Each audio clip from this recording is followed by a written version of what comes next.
column headings A, B, C, D, and so on, and row headings 1, 2, 3, 4, and so on tell you where you are when you're typing, but they don't tell you or your readers what the text in the columns mean. Eventually, I'm going to enter some sales data for AdventureWorks, a company that sells sporting goods. But first, I'll type the column titles so that everyone will know what the information in the columns mean.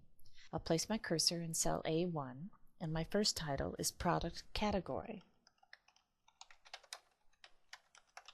Now, this looks a little odd, as though the contents in cell A1 is spilling over into cell B1. It's not actually the case. It's kind of an illusion.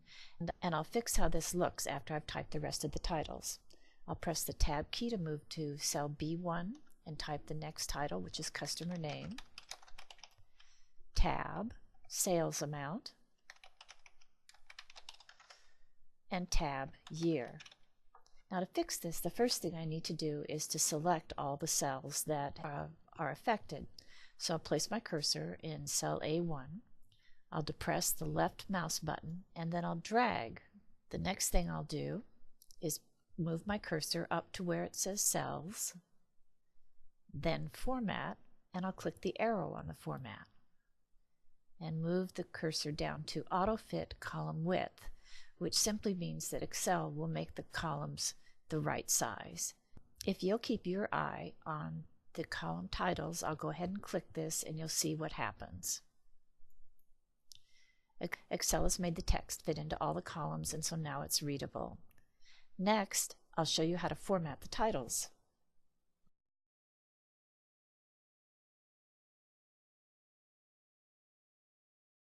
My cells are still selected, and the next thing I want to do is to apply some formatting to them to make them stand out just a little bit more. I'm going to move the cursor up to where it says Styles on the ribbon. Then I'll point at Cell Styles and I'll click the arrow on the button.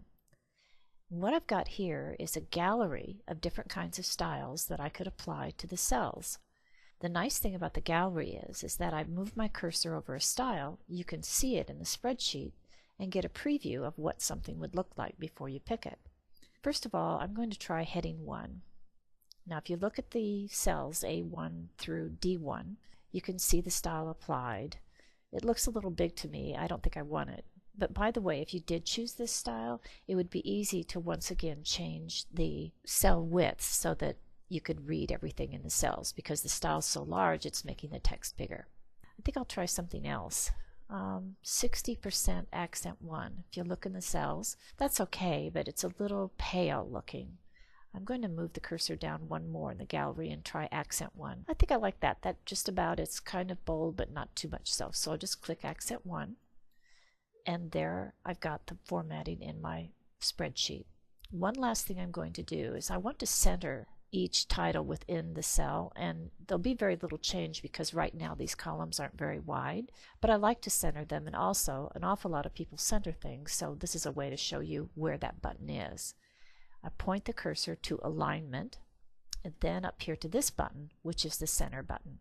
Now if you look at the cells as I apply this, you'll barely see anything happen, but here goes. I'll click it, and they just moved a very slight amount. That's the end of this part of the course. Next, you'll learn some quick ways to enter information in a spreadsheet.